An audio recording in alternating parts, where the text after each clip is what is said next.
भावार्थ इस मंत्र में वाचक् लुप्तोपमा अलंकार है। जैसे सूर्य अंतरिक्षस्थ जलों में सोते हुए मेघ को हन के सब प्रजा को पुष्ट करता है, वैसे प्रजा कपट के बीच वर्तमान अधर्मी शत्रु जन को छिन्न भिन्न कर प्रजा को सुखी करे। भावार्थ इस मंत्र में वाचक् लुप्तोपमा अलंकार है। व्यतीत और वर्तमान आप्त धर्मात्मा सज्जनों ने जो धर्मयुक्त काम किए वा करते हैं, उन्हीं का अनुष्ठान और जनों को भी करना चाहिए।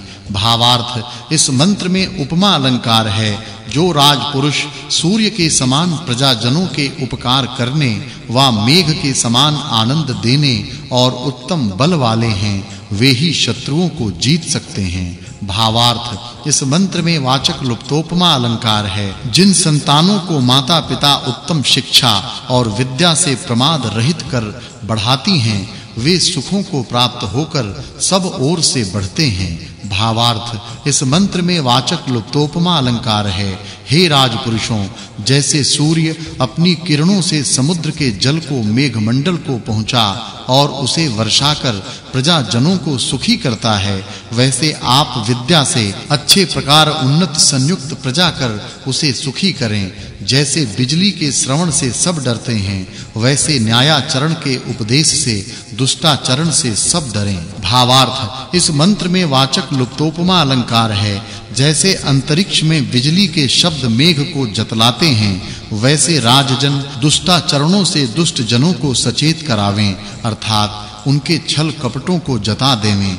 अब वैद्य के विषय को अगले मंत्र में कहा है।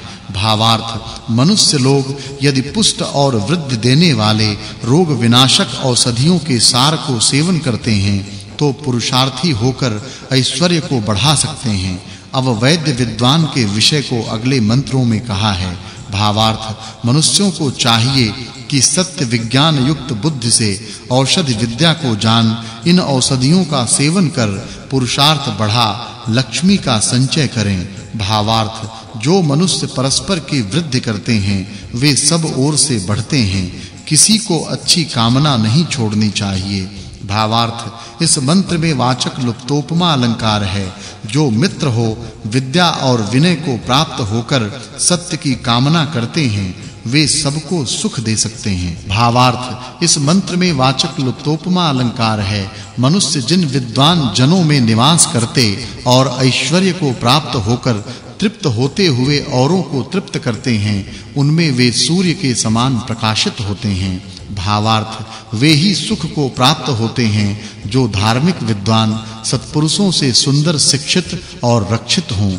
भावार्थ जो मनुष्य प्रबल बुद्धि जनों के साथ अच्छे प्रकार कार्यों का प्रयोग करता है, तो शत्रुओं को कंपाते और बड़ी-बड़ी औषधियों के रस को पीते हुए अच्छे सिखाए हुए घोड़ों से युक्त रथ से जैसे वैसे शीघ्र सुखों को प्राप्त होते हैं। अब सेनापति के गुणों को अगले मंत्रों में कहा है। भावार्थ इस मंत्र में वाचक् लुप्तोपमा अलंकार है।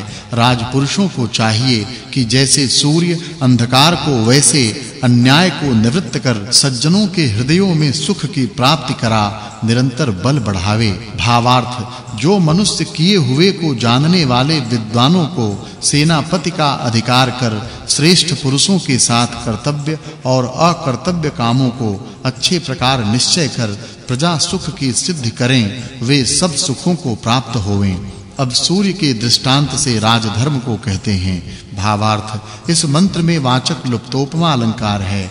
जो राजजन जैसे सूर्य असंख्यात लोकों और उनके बीच रहने वाले पदार्थों को व्यवस्था करता है, वा पवन की प्रेरणा दी हुई बिजली मेघ को वर्षाती है, वैसे आचरण करते हैं, वे सब कल्याण को प्राप्त होवें। फिर उसी विद्वान के विषय को अगले मंत्र में कहा है। भावार्थ जो सबको विद्या देने और सत्योपदेश करने वाले के लिए बहुत श्रेष्ठ दक्षिणा देते हैं, वे विद्वान होकर शूरवीर होते हैं। इस सूक्त में राजधर्म, विद्वान और सेनापति के गुणों का वर्णन होने से इस सूक्त के अर्थ की पिछले सूक्त के अर्थ के साथ संगति है, यह जानना चाहिए। यह दूसरे मंडल में 11वां सूक्त प्रथम अनुवाक और छठा वर्ग समाप्त हुआ।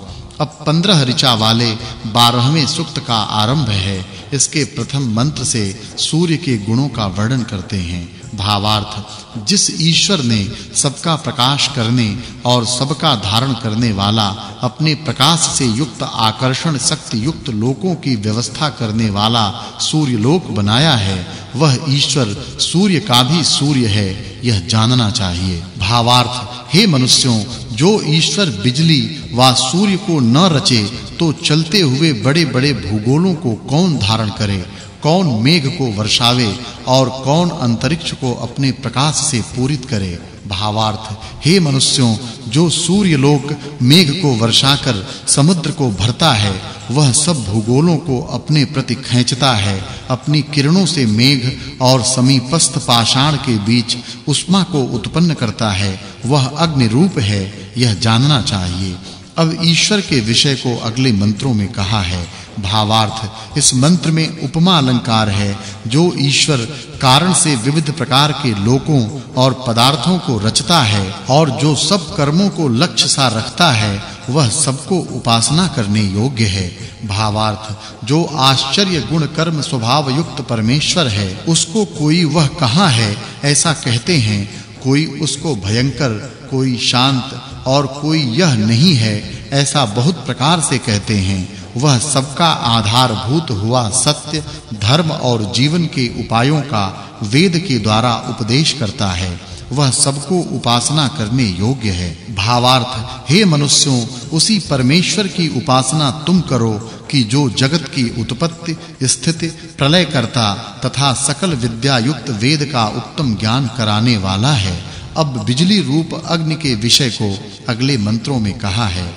भावार्थ, हे मनुष्यों, यदि आप लोग वेगादि अनेक गुण युक्त सर्वमूर्तिमान पदार्थों के आधारभूत शीघ्रगामी विमान आदि यान और वर्षा निमित्त बिजली रूप अग्नि को जानें, तब तो कौन-कौन उत्तम कार्य सिद्ध न कर सकें। भावार्थ, इस मंत्र में उपमा अलंकार है। जैसे दो सेना सम्मुख खड़ी होकर युद्ध करती हैं, वैसे प्रकाश और अप्रकाश वर्तमान हैं। अब ईश्वर और बिजली के विषय को अगले मंत्र में कहा है। भावार्थ, इस मंत्र में श्लेषा अलंकार है। जो परमेश्वर की उपासना नहीं करते, बिजली की विद्या को नहीं जानते, वे विजयशील नहीं होते। जो यह विश्व और जो सब पदार्थों का रूप मात्र है, वह परमेश्वर और बिजली का विज्ञान कराने वाला है। अब ईश्वर के विषय को अगले मंत्रों में कहा है। भावार्थ, जो परमेश्वर दुष्टाचारियों को न ताड़ना दे, धार्मिकों का सत्कार न करे और डाकुओं को न मारे, तो न्याय व्यवस्था नष्ट हो जाए। भावार्थ, जो 40 वर्ष पर्यंत वर्षा न हो तो कौन प्राण धर सके। जो सूर्य जल को खींच न धारण करे और न वर्षावे, तो कौन बल पाने को योग्य हो। भावार्थ, जिसमें रक्तादि वर्ण युक्त 7 प्रकार के किरण विद्यमान हैं, वही सूर्यलोक वर्षा द्वारा नदी और नदों को अच्छी प्रकार परिपूर्ण करता है और फिर ऊपर को जल खींच के धारण करता, फिर वर्षाता